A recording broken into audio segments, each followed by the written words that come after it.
Assalamualaikum warahmatullahi wabarakatuh. Alhamdulillah. Wassalatu wassalamu ala rasulillah wa ala alihi wa sahbihi wa man tabi'ahum bi ihsanin ila yaumiddin, amma ba'du. Alhamdulillah, ma'asyiral ikhwah wal akhwat fid din rahimakumullah. Alhamdulillah, kita bersyukur kepada Allah Subhanahu wa taala atas semua limpahan nikmat dan karunia-Nya. Di kesempatan kali ini kita dipertemukan kembali dalam lanjutan pembahasan kitab yang sangat bermanfaat, kitab Al-Bidayah wan Nihayah, buah karya dari Al-Imamul Hafidh Al-Mufassir Abul Fida Ibnu Katsir rahimahullahu taala. Naam, saat ini kita sampai di halaqah Al-Hadiyatu wal Arba'un, halaqah atau sesi rekaman audio yang ke-41. Saat ini kita akan membahas tentang masih kisah-kisah yang disebutkan oleh sebagian dari para ulama sebagai kisah-kisah yang terjadi di Bani Israel atau terjadi di zaman fatrah, ya, di antara zaman Nabi Isa alaihissalatu wassalam dan zamannya Nabi Muhammad sallallahu alaihi wasallam. Sekarang kita akan membawakan kisah Ashabil Kahf, ya, kisah para pemuda yang menghuni gua yang disebutkan di dalam surat Al-Kahf atau surat Al-Kahfi. Ya, Allah Subhanahu wa taala berfirman tentang para pemuda ini di dalam surat Al-Kahf, ya, dimulai ayat yang ke-9. A'udzubillahi minasyaitonir rajim. Am hasibta anna ashabal kahfi war-raqimi kanu min ayatina ajaba. Idh awal fityatu ilal kahfi faqalu rabbana atina min ladunka rahmatan wa hayyi lana min amrina rasyada.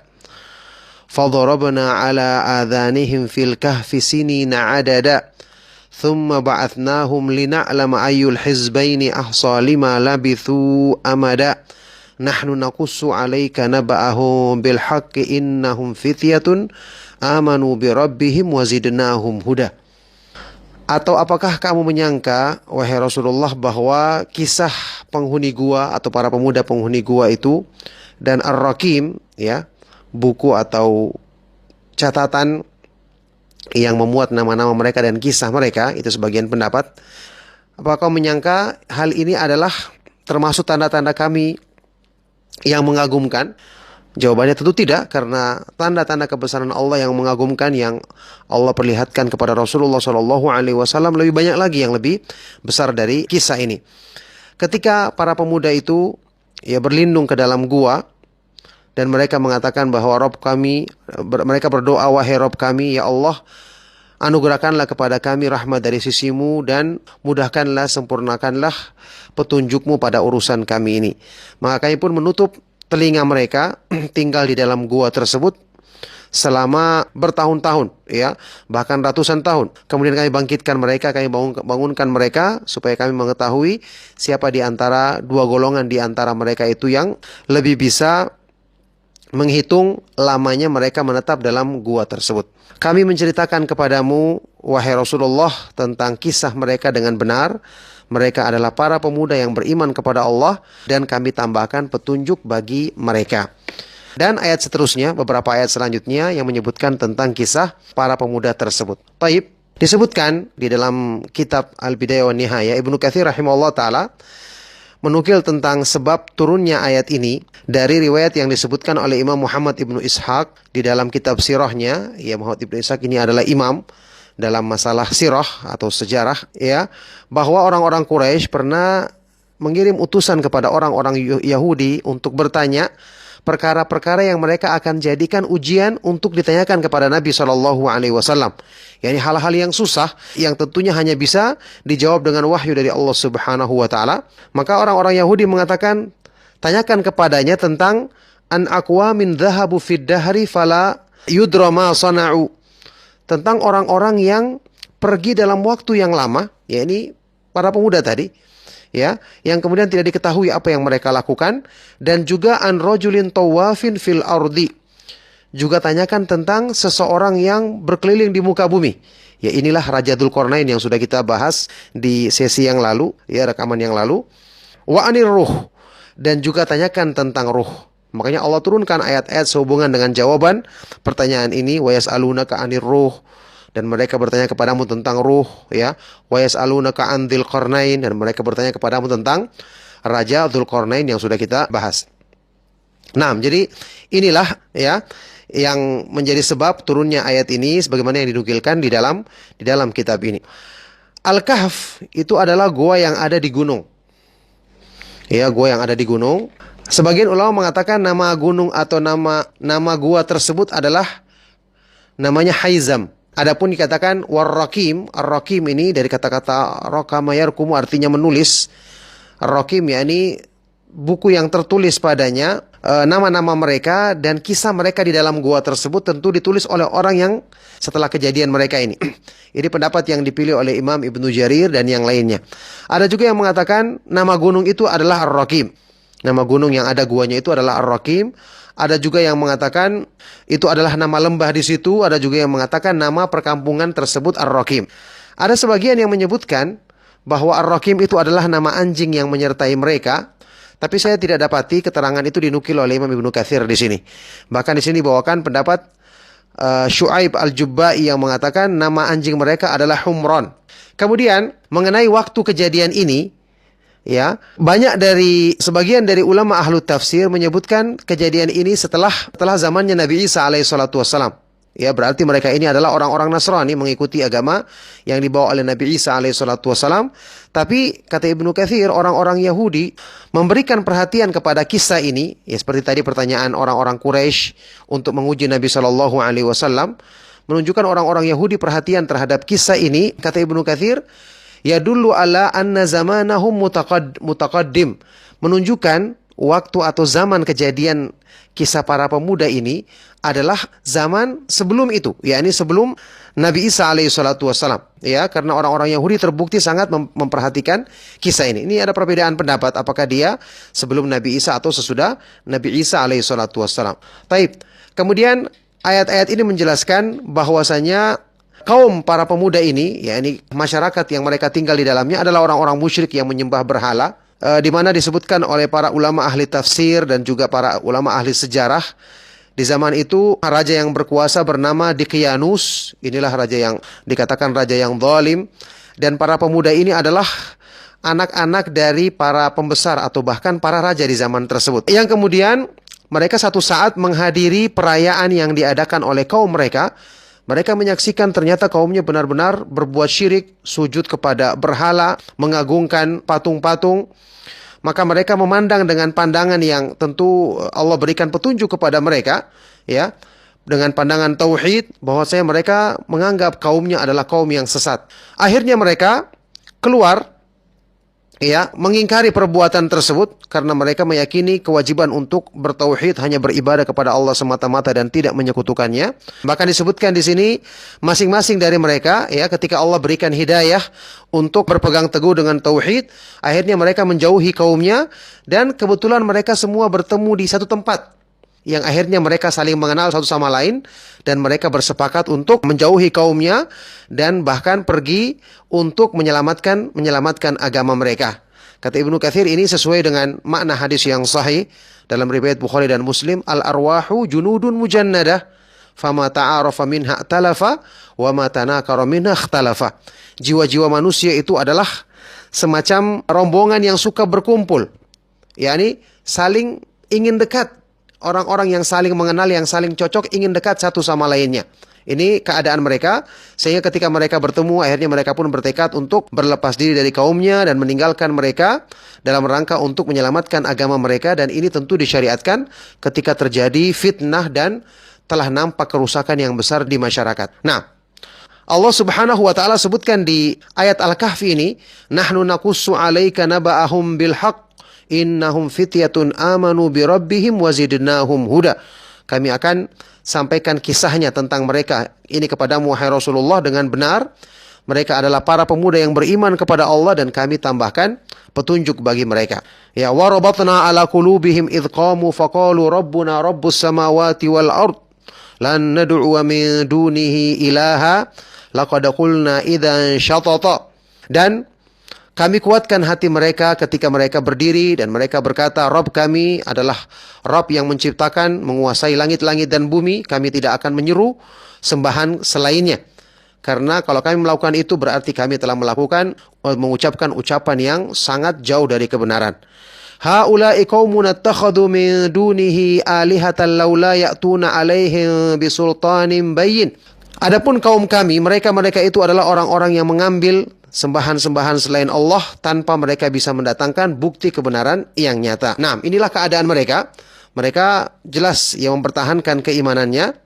Kemudian ketika itu Allah Subhanahu wa taala berikan taufik kepada mereka, fa'u ilal kahf, ya, di ayat-ayat selanjutnya, maka berlindunglah kalian kepada gua, yang kemudian mereka berlindung di gua tersebut, yang kemudian Allah Subhanahu wa taala jadikan itu sebagai sebab untuk penjagaan bagi diri mereka, dengan kejadian yang Allah ceritakan di ayat-ayat ini, bagaimana Allah Subhanahu wa taala jadikan tubuh mereka berbolak-balik, kemudian sinar matahari, yang dengan sebab itu Allah Subhanahu wa taala jadikan mereka terjaga padahal mereka tinggal selama 300 tahun atau lebih. Nah, ini kisah yang disebutkan di ayat-ayat tersebut.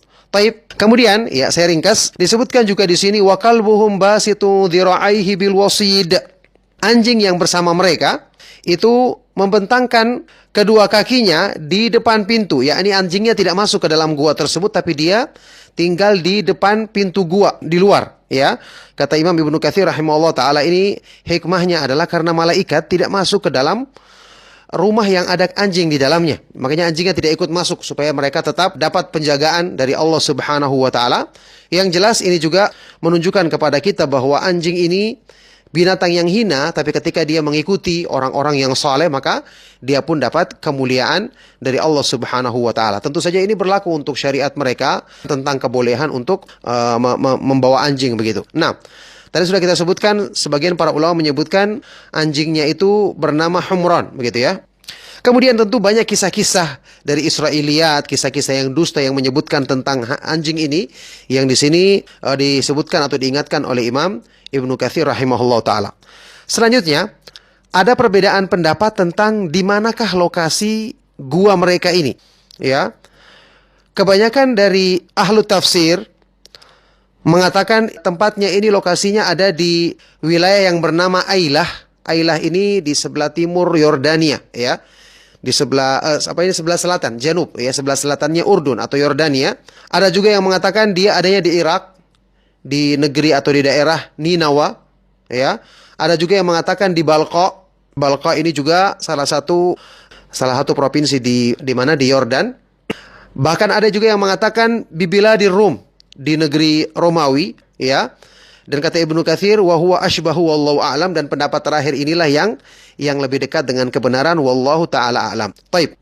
Kemudian disebutkan di dalam ayat ini bahwasanya mereka menetap di dalam gua tersebut 300 sinina wazdadu tis'a, selama 300 tahun dan ditambah 9 tahun.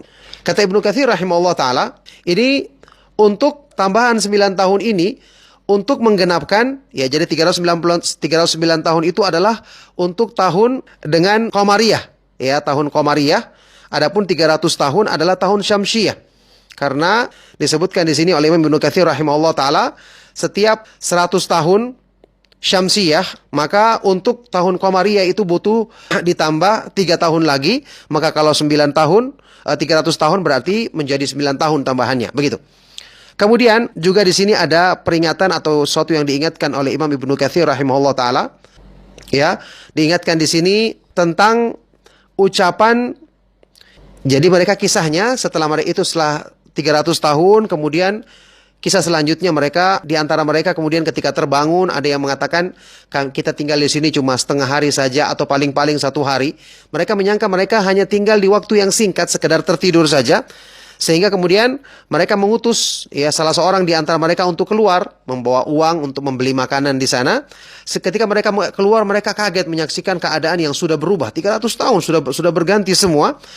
Akhirnya sampai mereka di pasar, ya, orang-orang di sana mengingkari penampilan mereka, juga mengingkari mata uang yang mereka bawa. Singkatnya, ada pendapat yang mengatakan kemudian mereka ini dihadapkan kepada penguasa saat itu, yang kemudian dia ingin menunjukkan lokasi guanya.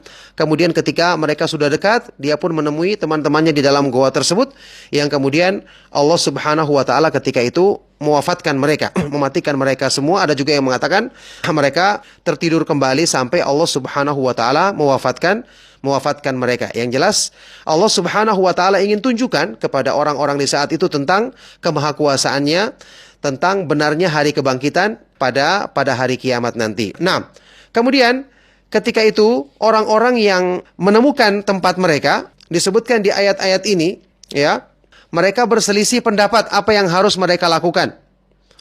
Apa yang harus mereka lakukan untuk tempat tersebut?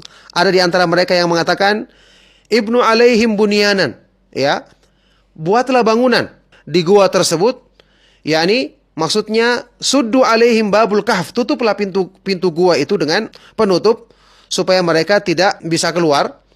Kemudian orang-orang yang punya kekuasaan mengatakan, wa qalu lanattakhidanna alaihim masjida wa qala alladziina ghalabu ala amrihim lanattakhidanna alaihim masjida. Dan orang-orang yang punya kekuasaan di situ yang menguasai urusan mereka mengatakan kita akan membangun di atas tempat mereka ini masjid, yakni tempat ibadah, ya, supaya menjadi sebab keberkahan karena dekat dengan tempatnya orang-orang yang saleh. Ini tentu kata Ibnu Katsir diingatkan di sini, ini perkara yang diperbolehkan di umat-umat tersebut.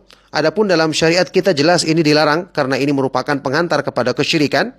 Dalam hadis riwayat Imam Bukhari dan Muslim, jelas-jelas Rasulullah sallallahu alaihi wasallam bersabda, la'anallahu al-yahuda wan nasara ittakhadhu qubur anbiya'ihim masajida. Ya, semoga Allah Subhanahu wa taala, Allah melaknat orang-orang Yahudi dan Nasrani yang mereka menjadikan kuburan para nabi-nabi mereka sebagai masjid.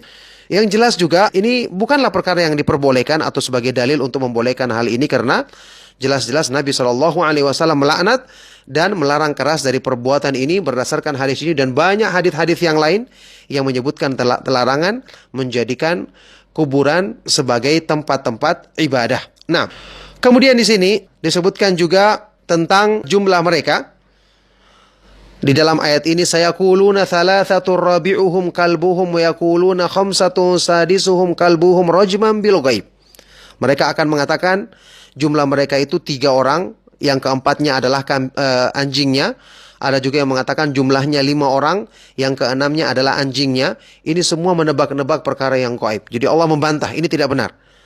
Wa yaquluna sab'atu wa thaminuhum kalbuhum, dan ada yang mengatakan jumlah mereka adalah 7, yang ke-8 adalah anjingnya. Ini yang benar, karena Allah tidak menyalahkannya.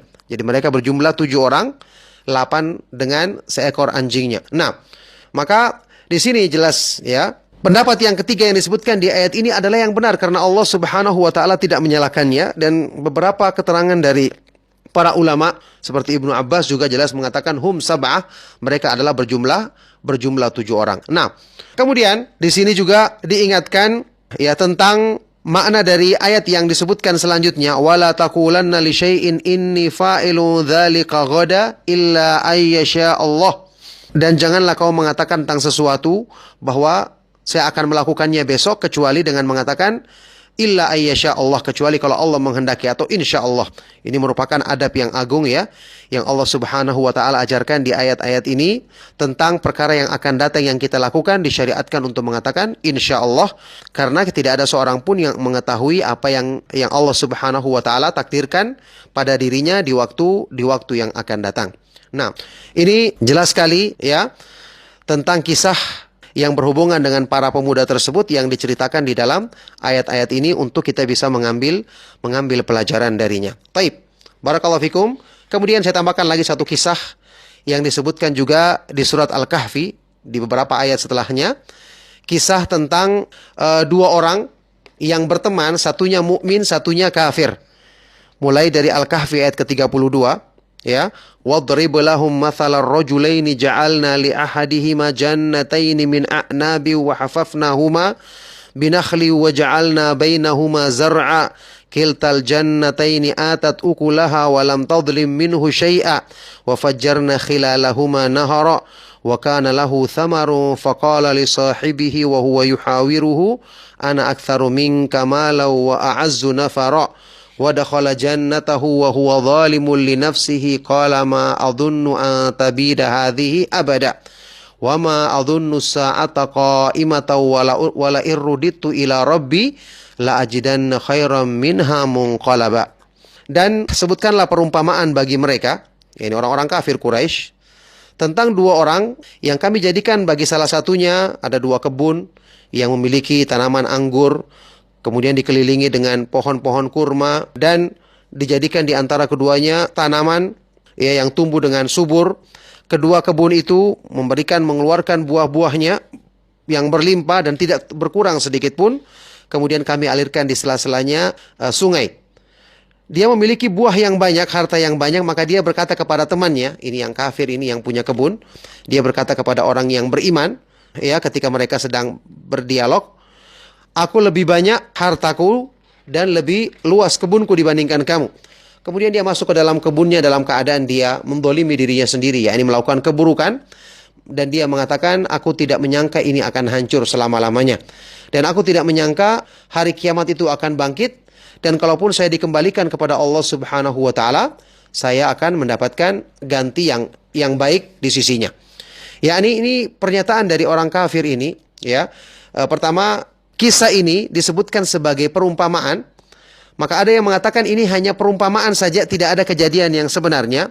Tapi jumhur ulama mengatakan ini adalah kejadian yang terjadi sebenarnya, yang kemudian Allah perintahkan untuk Rasulullah SAW sebutkan perumpamaan ini bagi orang-orang kafir yang mereka itu tidak mau bergaul dengan orang-orang yang miskin, merendahkan, selalu meremehkan mereka, berbangga dengan harta mereka.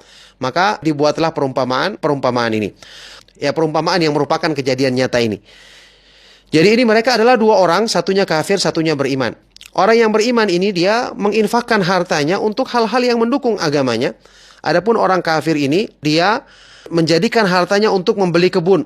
Ya, berkebun, menanam buah-buahan yang kemudian ternyata di situ buah-buahannya tumbuh dengan lebat, banyak buahnya, kemudian kebunnya luas. Dengan itu dia tertipu, dia terpedaya, ya. Maka dia pun menyombongkan dirinya dan menghina temannya yang beriman ini.